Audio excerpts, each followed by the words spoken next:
Why do people fear the idea of wanting to be rich or looking at people who have money as bad and wrong or judging them as negative?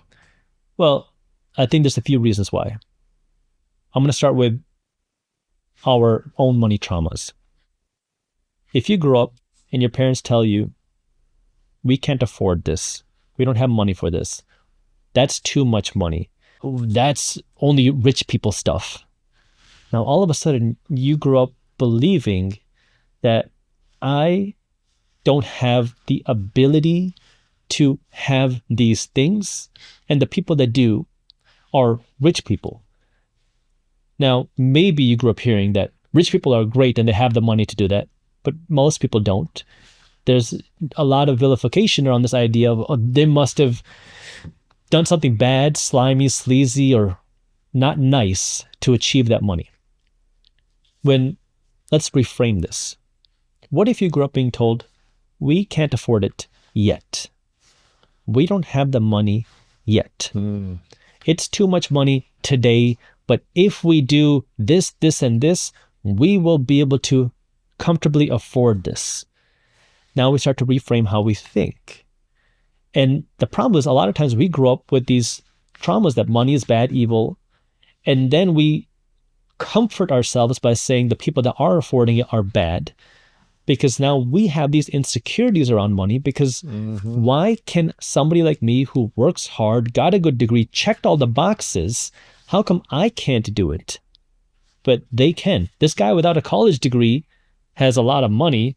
I am somebody who got a degree, good credibility, I got a good job. Why am I struggling with money? I hear this a lot because I hear, Jaspreet, my wife and I are doctors.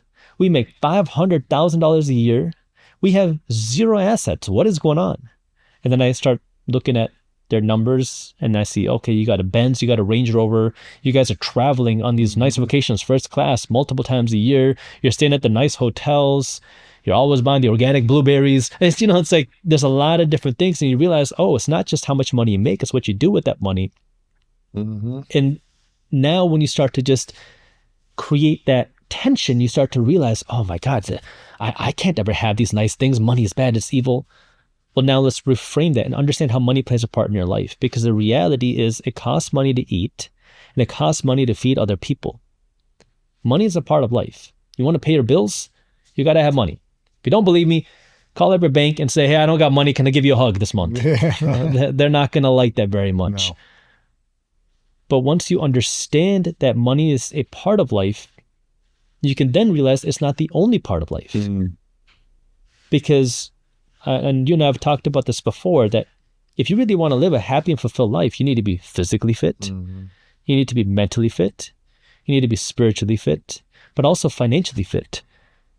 Because if you are not financially fit, if you're always stressing about money, what happens next? Well, now your relationship suffers because you and your wife are now going to be arguing because you're stressed about bills, because you want to go on a vacation, you want to buy your wife that nice purse, or you want to buy your husband that nice watch, but you don't have the money. You want to buy college for your kids. It's stressful. Money problems are one of the leading causes of divorce and also suicide. It's a real thing. But yet we're scared to talk about the topic of money. And when you realize that, hey, I need to be physically healthy, I need to be mentally healthy, I need to be spiritually healthy, and I need to be financially healthy, and there are 4 independent parts of my life, now you can understand, okay, it's not bad for me to want to learn money. It's in fact important, because we live in a society that uses money, but if I have more money, I can also do more good. I can also help other people. I can also feed other hungry people. And when you have that sort of idea, now you don't have to go in and think, oh my God, yeah, maybe it's not a bad thing to be rich. Maybe it's just freedom. And maybe if I become rich, I can be an example of what it means to be a good person who is rich. That's why I always say we need more good people with money. And now we start to reframe that, but it means you have to rewire the way you look at money. Yes. Because most people look at money in a way that does not serve them. They look at it where it causes stress, anxiety, fear, uncertainty. If you don't have money, you're at the mercy of people that have money. You become desperate because now I have to go to work. I have to do these things. And desperate people don't make good financial decisions. Mm-hmm. And it's really unfortunate. But now when you're desperate, what happens? Well, the first thing is if I'm just in a really crappy place, maybe I start to soothe myself by buying a nice car that I can't afford, buying a nice watch that I can't afford, buying some nice clothes that I can't afford, or indulging in drugs or alcohol or other things Lottery like that. tickets. Lottery whatever, tickets. yeah. Maybe now I try to soothe myself doing other things. Maybe now I say I want to get rich. And this guy on the internet says if I pay him $995, he's going to give me a 6-step system to making 6 figures in 6 months, working only 2 hours a week. That sounds great.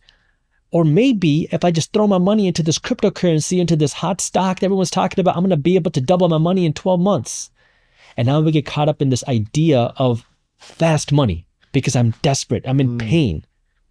Well, unfortunately, that's not how building wealth works. And when that's what you want, you get caught up in all the crap out there. And there's no shortage of people selling that crap because it is very attractive to sell you this idea of get rich fast. Investments that go up by these crazy percentages. It's very attractive and you want to get in on the next one. I mean, could you imagine if you could double your money every 6 months? I mean, you would be the richest person in the history of time. Yeah. Warren Buffett, the best investor of all time. One of the wealthiest people in the world, his average return, 19% a year over the course of his many decades. That's pretty impressive. It's very good, but we're not talking about 200% a year. This is one of the best investors of all time, 19%. 19%. And so, you know, when we teach what I do, right, because we have research, our goal is to focus on getting slightly better returns. Because if we can do just a few percent better with better research, that few percent can add up to significantly more wealth over the course of your career. And the nice part is it's also way less risk than trying to find the great big grand slam home runs because you're probably not going to get it. It's like trying to go to the casino and win in the jackpot. Yeah, you could become a multimillionaire if you hit the jackpot, but it's probably not going to happen. Mm-hmm. But you're a lot more likely to just get a little bit better returns. That's actually possible. In fact, it's proven that it is possible. And you can back that with data. But the average person that's playing the lottery is not winning. Yeah. That's why the casinos are so big. Making money, man.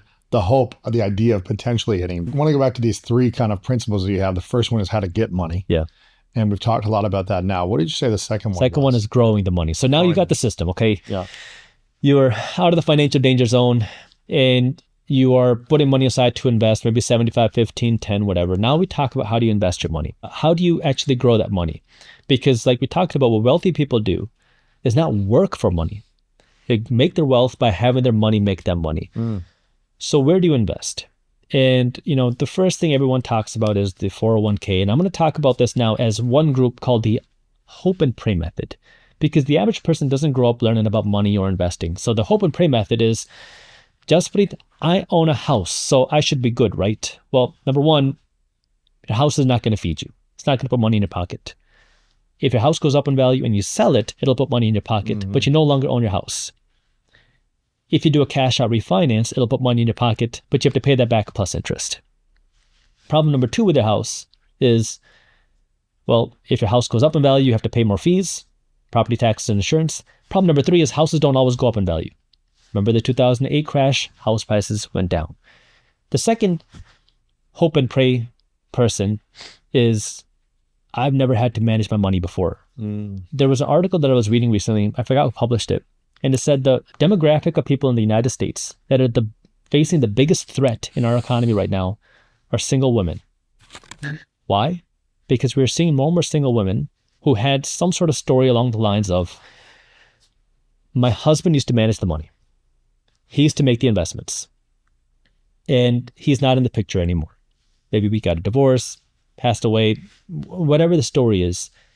I now have to figure out how to manage my own money. I have to figure out how to invest. I've never done it before. I hoped and prayed that things would be okay, but for whatever reason, unfortunately, life did not work out the way that I originally expected. And now, a lot of times, unfortunately, those single women who don't have the knowledge may get caught up with a bad financial advisor who is screwing them over with fees. Not all financial advisors are bad, but when you become desperate, it becomes harder to make good decisions. Or the next hope and pray person is, Jaspreet, I make a big salary. I'm a doctor, I'm an executive, I'm an attorney, an accountant, an engineer, or whatever. I make a big salary. What do you mean investing? Well, what happens if you can't go to work? What happens if you're walking to work and you get hit by the bus? Hope it doesn't happen. But what happens now? You can't go to work. Then what? You still got expenses. Or what happens? Let's just be happier now. You want to go on a 3-month vacation. You still have bills to pay. Your salary is not going to continue paying you once you stop working. And then there's the Jaspreet that got a 401k. Well, unfortunately, the 401k was never meant to be your sole retirement plan. So that hope and pray method of investing doesn't work. Now, the next level is, I can work with a financial advisor. Again, good option for some people, but your financial advisor comes with a cost, which is a fee, and that fee can be expensive. If you don't know how much it's costing you, you need to ask your advisor, what is the true cost of my fee, and look at how many dollars it's going to cost you, but also see what type of returns they're giving you. Because in theory, your financial advisor should be giving you better returns because you're paying that fee. A lot of people are not getting those better returns. I mean, you could just throw your money into the markets and get 10% a year. So if a financial advisor is not giving you the 10% a year, get yourself a new advisor or rethink your situation. So, working with a financial advisor, not a bad thing, but you have to be smart enough to identify who's a good advisor and who's not screwing you over. Mm-hmm. Because just like everything else, half of financial advisors graduated at the bottom of their class. Number 3 type of investing is a passive investor. Passive investors are now, I'm just going to throw my money to the markets. I don't care too much. I don't want to pay the fees. I'm just going to put my money into the stock market.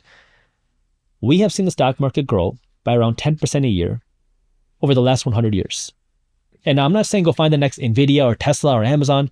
There are funds that will give you exposure to the broad stock market. And all you're doing is just buying these funds that give you exposure to the broad stock market, which have averaged, keyword averaged, 10% a year. So despite the market crashes, despite the recessions, about 10% a year. And this method works. The only problem with it now is that the 10% might not be enough. Because if I invest $500 a month, I do that for 30 years, I get 10% returns, I'm going to retire with just under $1 million. Not bad, but how much do you invest it? $500 a month for 30 years. I'm going to have a little bit under $1 million, but that $1 million might not be enough for you to retire. In fact, based off of how expensive things are getting and how expensive things will be, you will likely need more. And that's why now so many people feel like they're getting left out, is because the prices of things keep going up while my investments are not growing fast enough. Because for our previous generations who retired, that was just fine. That passive investing and just putting your money into the markets, it was enough to retire because the prices of things weren't growing as fast. And this is where now the fourth stage of investing becomes a lot more valuable, which is what I call active investing. And the goal here is not to get huge returns. Again, let's say now instead of getting 10% a year, we just do 13% a year. Not crazy.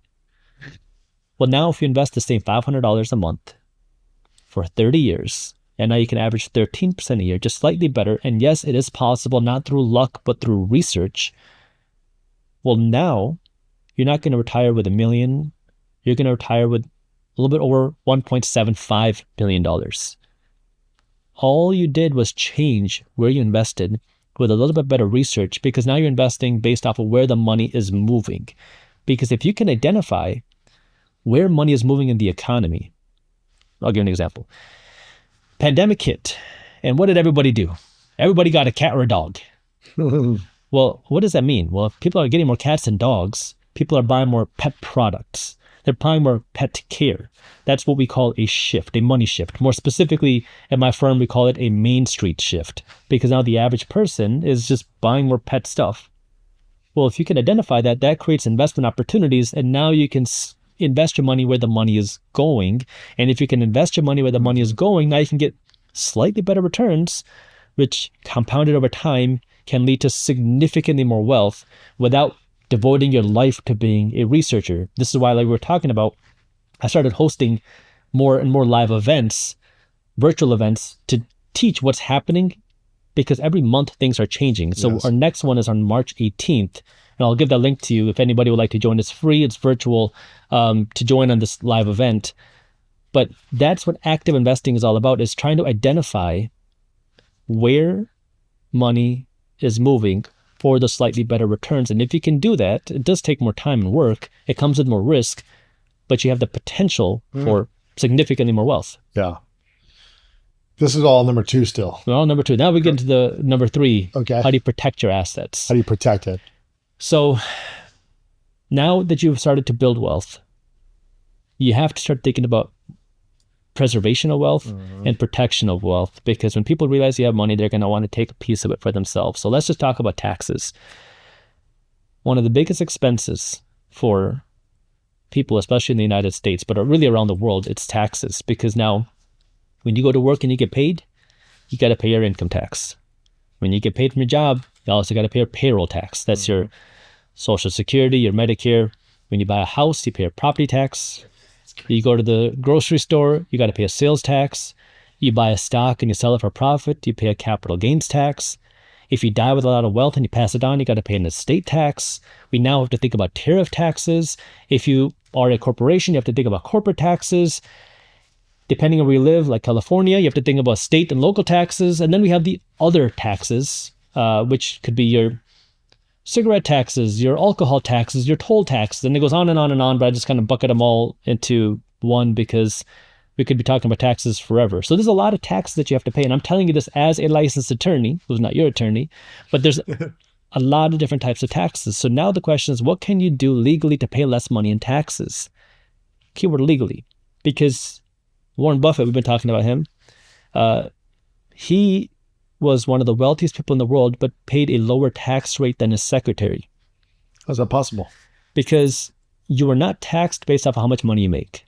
You're taxed based off of 2 things. You're taxed based off of, number 1, the category of money that you make.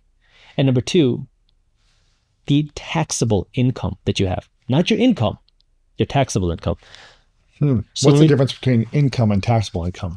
When I buy a rental property, and let's say that I made $10,000 of profit after all my expenses. There's $10,000 in my bank account. That's my income. It's $10,000. That's how much money I have in my pocket. But I'm not going to pay taxes on $10,000. I'm going to pay taxes on my taxable income. Because when I invest in real estate, I get to qualify for bigger tax write-offs that are legal. So one of these is called depreciation. Every year my property is 1 year older. Hopefully it's going up in value. But regardless of whether it goes up or down, I can tell the IRS, hey, because my property is a year older, I deserve a birthday gift. Depreciation, which is a tax write-off. I get to tell the IRS I made $10,000, but I'm only going to pay taxes on a fraction of that. Sometimes it's I'm going to pay taxes on $0, depending how smart and how sophisticated I can be, because I take the value of the property and I'm going to write off a piece of that value against my income. So depending on how aggressive that I am with my accountant, I could say I made $10,000, but I'm only going to pay you taxes on $1,000.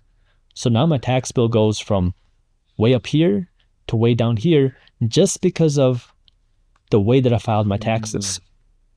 And so that's the difference between income and taxable income. You don't get to do that when you earn your money just from your job. Thank you so much for watching this video. If you enjoy this and you want more inspirational content, make sure to click the subscribe button below and click right here to watch what's coming next.